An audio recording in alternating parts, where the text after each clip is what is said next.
By the end of this video, you're gonna have all the knowledge you'll need to surpass round 100 on Liberty Falls. Let's jump into it. Before we jump into the gameplay, we do need to set up our loadout. The weapon you'll want to use is the GS45 pistol, and not even just one, we're actually gonna be rocking the akimbo attachment so we can have two of these bad boys. These pistols are, in my opinion, the most overpowered weapons in the entire game, even better than the ray gun. Go ahead and slap on a suppressor, long barrel, extended mags 2, and a rapid fire mod to maximize its potential. Make sure you have a combat knife equipped as the melee weapon, and last but not least, set Ether Shroud as your field upgrade. And as for the augments, the main ones you're going to want are Free Faller for stamina, Dying Wish or equivalent exchange for quick revive, Espresso and Hidden Impact for melee macchiato, and Quick Swap for speed cola. Those were all the perk upgrades, and as far as Ether Shroud goes, use the Void Sheath and extra charge augments. And two final things to mention. One, I would recommend upgrading Napalm Burst, but it's not actually a requirement for this strategy. And number two, you are going to have the Mutant Injection score streak unlocked, so you might need to use a perma unlock for that one. We'll divide this into sections, the first one being rounds 1 to 15. Usually in zombies, you use your melee weapon to get kills in the early rounds. Well, not here. The only weapon that you'll be using to get kills for all of the early game needs to be your dual-wield pistols. When a suppressed weapon kills a zombie, it's far more likely to drop salvage, and I assure you, this entire strategy revolves around salvage. You need to start collecting it right away. Even if you have to spend a few extra points buying some ammo, that's fine. Salvage is priority number 1. Spend the first 15 rounds getting set up. That basically means just getting points, salvage, and just opening up the map in general. Oh, and speaking of which, do not open the door to the bowling alley. More on this later. For your first 3 perks, make sure you grab Juggernog, Stamina Up, and Quick Revive. If you do take it down later in the match, these will be your 3 perks that you'll keep. The most important part of your setup process is going to be building the jet gun. I have a guide on how to do this on my channel, and if you don't know how to do it already, just go check it out. It's linked in the description. You should aim to have this built by round 15, and also try to pack a punch your pistols before round 15 as well, because on that round, you'll be facing your first abomination. Just blast all 3 of its heads, and it's history.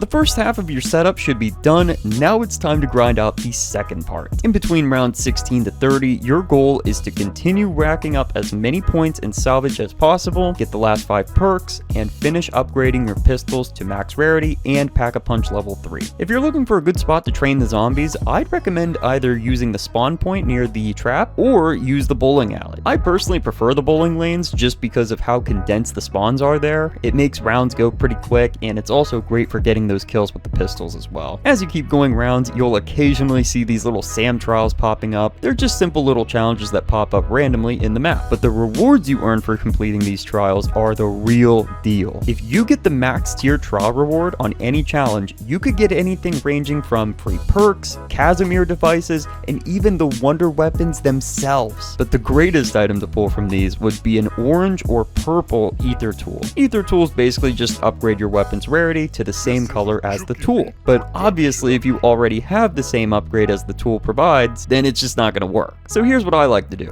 Instead of risking my run by holding off the upgrade process just in case I do get an ether tool, what I do instead is I continue on upgrading my pistols as early as possible, and if I do end up getting an ether tool from a trial, I just slap it on my knife instead. If your knife is base rarity, then a purple ether tool will end up saving you roughly 4,000 salvage in the long run. By the time you reach round 31, you should have most, if not all, of your perks, level 3 pack pistols, max rarity pistols, and a somewhat upgraded knife and jet gun. From rounds 31 to 40, we're going to start practicing the strat. Go to the top of the bank where the Wonder Fizz spawns and sit in front of this zipline. You're gonna sit here with the jet gun, kill off anything that stands in front of it, and once the jet gun comes close to overheating, you'll jump into Ether Shroud, and this is gonna buy you some precious time to let that jet gun cool down just a little bit. Once Ether Shroud ends, sit in the spot until the jet gun's about to overheat again, jump into Ether Shroud again, and then go back to the camping spot. Now this time you are going to use your jet gun till it's about to overheat and then blast it with the alternate fire mode. Once you do that, jump off the building, run back to spawn, climb up to the roof where you spawned in at, and then sit at this zip line. Use the jet gun and the pistols to finish off the remainder of the round, and once the round's over, you can just zip line back to the roof of the bank, and you're just going to repeat this same process up to round 40. When you jump into Ether Shroud, the game's automatically going to pull out your melee weapon. If you upgraded your knife to the max level, it can basically one-hit kill non-armored zombies on all rounds. And this allows you to remain in Dark Ether for a longer time, and this allows your jet gun to regain most of its ammo. I should probably explain why we need so much salvage for this strat,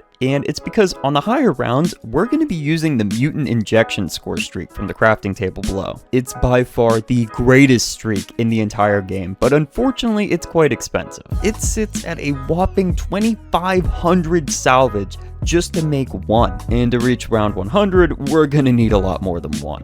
Thankfully though, when manglers die, they have a pretty good chance of dropping them for free, but only on one condition: they can't have died to a streak. So, if you killed them with a chopper gunner or mutant injections, they aren't going to drop any free streaks. But if they die to your jet gun or your starting pistols, they could drop free injections. So try your best not to craft any streaks during these rounds leading up to round 40. If abominations spawn, go ahead and use your free injector or a free chopper gunner. If you don't have a free injection already, you can buy one from the table below, but if you're bold and think you can kill it naturally with just the jet gun or pistols to save some salvage, by all means go for it. Up till now, things have been pretty easy. Round 40 is where that changes, because this is the first round where they're going to start throwing super sprinters at you. Super sprinters are extremely difficult to deal with, especially when the manglers are being thrown in the mix, but don't worry, this strat will still work just the same as before. You'll just need to get pretty familiar with how long you can fire the jet gun before jumping into your ether shrouds. You'll also need to max out your knife's rarity at this point if you haven't already, because you will need to be staying in that ether shroud for as long as possible to recharge the jet gun. When abominations spawn, immediately use your injection / chopper gunner to kill it, wipe out most of the round, and then jump off the bank, run over to the crafting table to buy a new one. As the rounds progress up towards 50, the zombies will become faster and faster,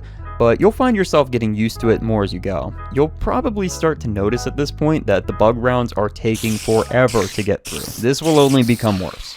Round 51. We're over halfway done, and from this point forward, the rounds are only going to go faster. By this point, you should have well over 20,000 salvage, and as long as you aren't buying any injections, you should continue to gain. The only time you should ever even need to buy an injection is after you've used one to kill an abomination. Other than that, you should try your best to just keep going through rounds by using the jet gun ether shroud combo. It keeps you alive and, more importantly, rich in salvage. This is the final segment, and also the longest. By this point, you should have a pretty good grasp on the camping strat. However, there actually is one more strategy I'd like to show you, and this one is even faster than the one from before. It's actually my personal favorite, the alleyway strat. At the start of the match, I told you to keep this door closed, and this is why. When that door remains shut, the only spawn points are located in front of you. Just like the rooftop strat, we're going to use the jet gun till it overheats, pop into ether shroud, use the jet gun until it actually does overheat this time, and then use your mutant injector. This is the reason we needed all of that salvage from before. Using this streak allows us to breeze through the remainder of the round. The downside to this strat is that you literally have to create an injector every single round,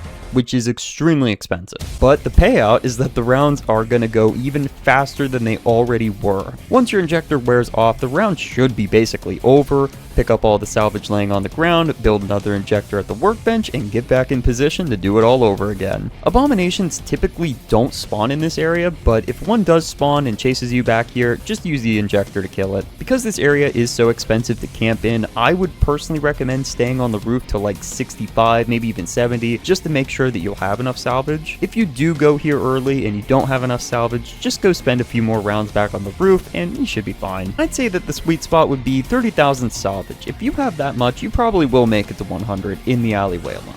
Now it's time to talk about the scary part. What happens when you go down?